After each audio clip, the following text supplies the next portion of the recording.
porque vamos a hablar sobre cómo comunicar bien, sobre todo temas de salud mental. Los quiero invitar a que revisemos una nota previamente y ahí volvemos para que conversemos con nuestro invitado.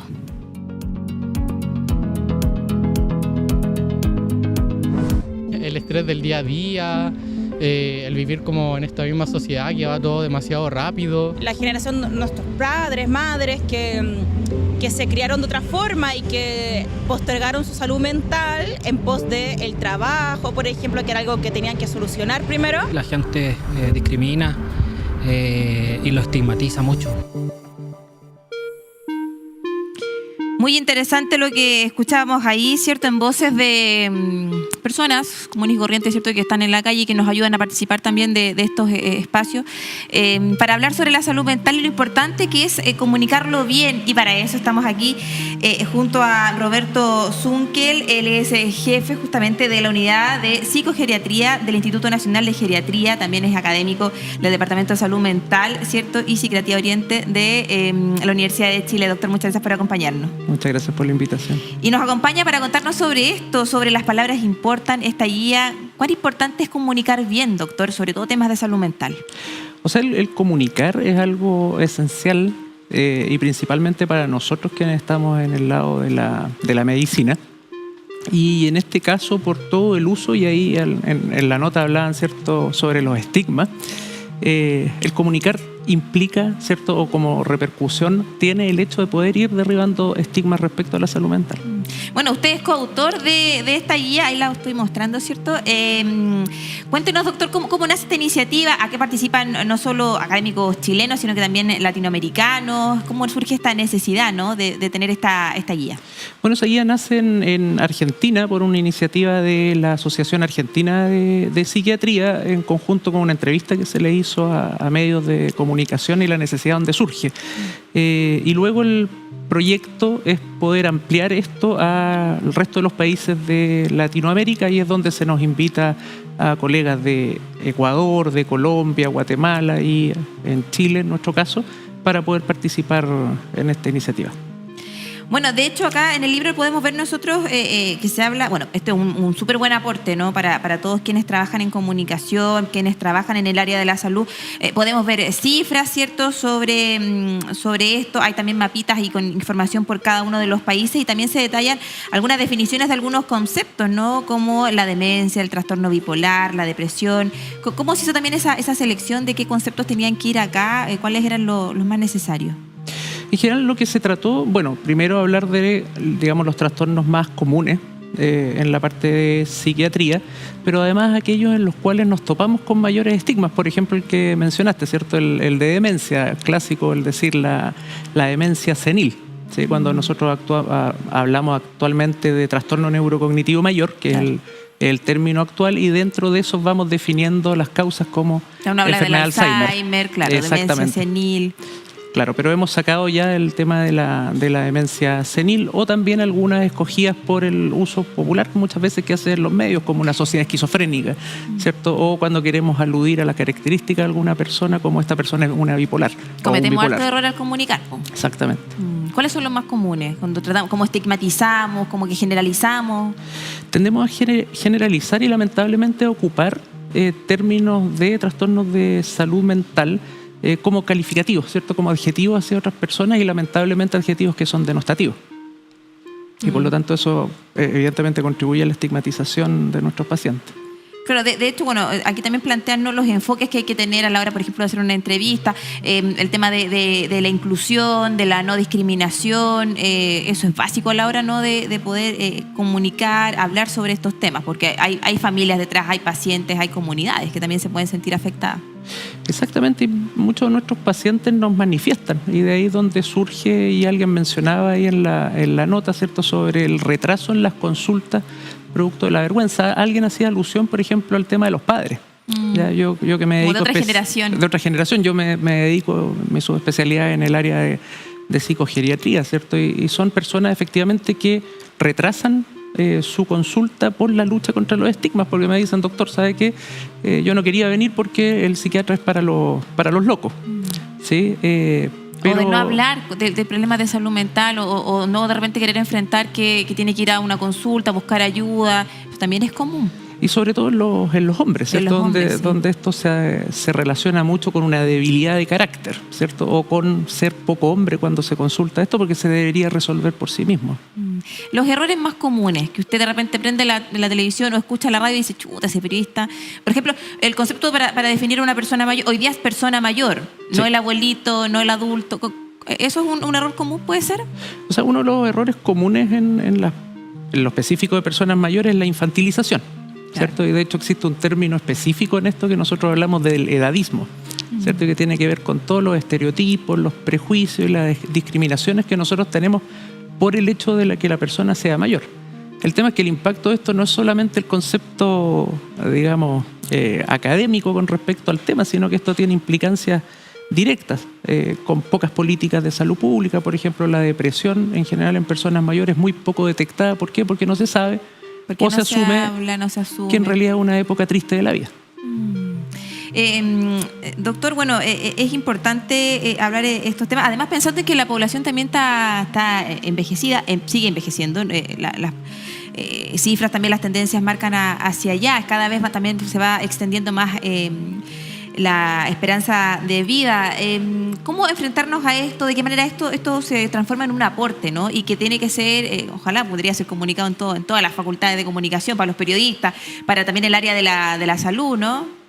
O sea, yo creo que, claro, esto se enfoca y se dice para los periodistas, pero yo creo que nosotros también como profesionales somos comunicadores. Pues, sí, pues. Y por lo tanto, en realidad, un manual como esto, fuera, ¿cierto?, de las escuelas de comunicación, yo creo que también es útil incluso en otras carreras de salud.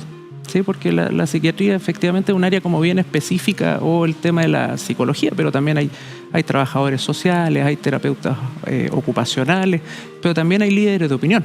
Claro, Sí, que kinesiólogos, todas las otras áreas, todos deberían tener esto ahí. Y líderes de opinión, como los mismos actores, qué sé yo, directores, etcétera, que también influyen en eso. Oiga, doctor, lo quiero invitar a que revisemos una nota para que sigamos conversando sobre esto. Mire. No ofrezcamos a nadie nuestro sombrero, ni ninguna otra pieza de nuestros vestidos que hayamos usado. Y cuando nos veamos en el caso de ofrecer nuestra cama, cuidemos de vestirla enteramente de blanco. Este es el manual de Carreño, exactamente su artículo 16, y este trata en su conjunto de las buenas costumbres tanto en espacios públicos como privados. Y si existe un manual para estas cosas, existen manuales para lavadoras, para autos, control remoto, electrodomésticos, etc., ¿por qué no va a existir un manual de cómo ocupar correctamente los términos de salud mental en los medios de comunicación? Según datos de la Organización Mundial de la Salud, se espera que para el 2030 los padecimientos de salud mental sean la principal causa de discapacidad en el mundo. Actualmente, el 12% de los problemas de salud están relacionados con los trastornos y problemas mentales, cifra que supera la del cáncer o las afecciones cardiovasculares. Es por eso que resulta importante el rol que cumplimos los medios de comunicación al momento de divulgar estos temas, ya que es una realidad que cada vez atañe a más personas. ¿Cómo piensas tú que los medios de comunicación abordamos los temas de salud mental? No sé si lo abordan realmente. Yo digo que deberían normalizarlo un poco más, o sea, que ya la salud mental no sea un tabú. Hay muchos prejuicios todavía sobre lo que es la salud mental y la forma que se aborda. En los medios independientes he notado que hay como una disposición más como a entender la persona realmente. Las palabras ocupadas de forma imprecisa pueden generar prejuicio y hacer que tanto la persona que padece uno de estos problemas como su familia sienta estigma y discriminación. La salud mental es un tema muy delicado por el cual diferentes personas bajo diferentes circunstancias se debería tratar de mejor manera, tomarle más importancia. Pasa también, yo creo, en internet, que como banalizar ciertos conceptos, ciertos términos, como el TOC, por ejemplo. Hay muchas personas que realmente no tienen mucha educación o mucho conocimiento sobre lo que es la salud mental. Entonces se informan a través de los medios de comunicación. ¿Tú podrías diferenciar entre un problema mental, una enfermedad mental y un trastorno mental? No. No creo. Bajo este contexto, reconocidos expertos en psiquiatría, en conjunto con distintos periodistas del continente, lanzaron el libro Las palabras importan. ¿Cuánto puede influir hablar de estos temas de forma imprecisa y cómo abordar los contenidos periodísticos sin caer en la estigmatización? Ahí estaba esta nota preparada por nuestro compañero Darko Menantó. ¿Qué le pareció ahí la opinión de la gente? Me parece bien, súper asertiva la opinión. Ahora, yo tengo una visión un tanto más positiva con respecto a los medios, ¿cierto? Ya. Cuando alguien decía ahí que no se comunica, Yo no creo estar de acuerdo en eso. Yo creo que se está comunicando y cada vez se está comunicando más. Y de hecho, si bien evidentemente existen errores en la comunicación, también lo que vamos viendo es que bastantes medios han ido adoptando y se han ido profesionalizando también en temas de salud. Oiga, doctora, aprovechando para no quedarnos con la duda, ahí hablamos, Darko les preguntaba la diferencia entre una enfermedad mental, un trastorno, un problema mental. ¿Cuál es la distinción? ¿Cómo entender también esa definición? Bueno, yo partiría con la definición de salud mental, ¿sí? Porque muchas veces cuando hablamos de salud mental inmediatamente nos imaginamos los problemas, sí, cuando en realidad es el estado de bienestar, ¿sí? Y lo que no quiere decir que sea una ausencia de alguna enfermedad en particular, ¿ya? Y que nos permite lidiar, ¿cierto?, con los estresores del día a día y que nos permite en realidad participar en familia, en comunidad y a nivel laboral. Fuera de eso, ¿cierto?, están los problemas de salud mental, ¿ya? Que es un término demasiado general y muchas veces también nos lleva a errores, porque en realidad no nos precisa si es un síntoma, ¿cierto?, si es un conflicto interpersonal. Y luego aparecen los trastornos, ¿cierto?, de salud mental, que es algo también general. Un ejemplo podría ser, ¿cierto?, cuando hablamos de los trastornos de ansiedad.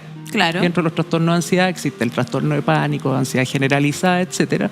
Y luego están las enfermedades, ¿cierto?, donde en realidad ahí estamos hablando de algo específico. Por ejemplo, enfermedad bipolar, esquizofrenia, demencia. ¿Sí? Y ahí estaríamos hablando de enfermedades. Oiga, doctor, bueno, siempre se habla de que el lenguaje crea realidad. ¿Está de acuerdo usted con esa aseveración? Absolutamente de acuerdo. O sea, en la medida que, incluso cuando no ocupamos lenguaje, ¿cierto?, cuando no comunicamos, imágenes, bueno, claro. o cuando se ocupan imágenes, efectivamente, y tenemos impacto sobre las mismas políticas públicas. Si no se habla, en realidad es difícil poder presentar proyectos y que esos proyectos se aprueben. Pero además, cuando ocupamos mal las palabras, muchas veces esto también tiene implicancias en la contratación de personas, por ejemplo, claro, con enfermedades desde el punto de vista de salud mental. Doctor, súper interesante. Lo quiero invitar a que revisemos, porque también le planteamos a nuestros telespectadores, usuarios de redes sociales, a toda nuestra comunidad de Conejo Clínico, que nos aporten sus comentarios, sus preguntas a través de redes sociales. ¿Cuáles son las instancias en que los medios de comunicación te causan rechazo al momento de hablar de salud mental? Esa fue la pregunta que planteamos a través de nuestras redes sociales en Uchile TV, y las consultas que llegaron, dice que los informativos le den full a la crónica roja y la noticia negativa. ¿Nos puede influir eso, por ejemplo, en el estado anímico? Sí, exactamente. O sea, a ver, nosotros tenemos una estructura que se llama la amígdala cerebral, ¿cierto?, y que dispara, ¿cierto?, ante circunstancias que nosotros percibimos como amenazantes. En la medida que nosotros vamos recibiendo constantemente ese estímulo, nos mantiene desde el punto de vista cerebral en un estado constante de angustia. Y por lo tanto, entonces nos vuelve más propenso a tener patología. Claro, estoy pensando que en una nota, por ejemplo, de televisión, uno tendría que ahí también saber elegir bien qué música colocar, cómo musicalizar, qué imágenes vamos a asociar a una u otra para no estigmatizar, por ejemplo. Exactamente, y qué noticias, ¿cierto?, se van a dar y dónde nos vamos a enfocar. Muchas veces lo que genera una gran repercusión, y es un ejemplo clásico en el tema de manejo comunicacional, es, por ejemplo, cómo se informa el suicidio. ¿Sí? Con titulares o en realidad el contenido donde se centra mucho en el detalle, incluso en el método, en la hora, en el lugar, lo cual en realidad eso ha demostrado un efecto que se llama el Werther, que en realidad hace que aumente el riesgo de suicidio en ciertos clústeres de población. De hecho, muchas veces también como que se avisa previamente cuando hay imágenes que van a ser muy fuertes, como que se hace ahí también la bajada y se advierte de aquello. Bueno, acá en el manual, de hecho, uno puede buscar, ¿no?, y puede encontrar en la página 28, salen algunos conceptos que no deberíamos utilizar. No sacar frases de su contexto, dice, por ejemplo, no hablar de adicto, abusador de sustancias, un alcohólico, un drogadicto, sino que uno debería hablar de una persona que consume sustancias, una persona con problemas de consumo de sustancias o con consumo problemático de sustancias. Y es súper común que uno dice, este drogadicto, como que uno lo tiene muy incorporado y hay que ir cambiando eso. Lo encontramos acá en el manual, página 28, por si lo quieren leer. Después todo el equipo lo va a leer, ¿eh? Les digo al tiro, le vamos a hacer una copia a cada uno. lo vamos a prestar, no vamos a hacer copia, vamos a prestarlo. Interesante esto, ¿no? De ir encontrando el sí y el no. También hay otra página que habla de los mitos también que hay con respecto a cómo comunicamos, a cómo vamos hablando sobre estos temas. Revisemos otra de las preguntas que nos llegaron también a través de las redes sociales.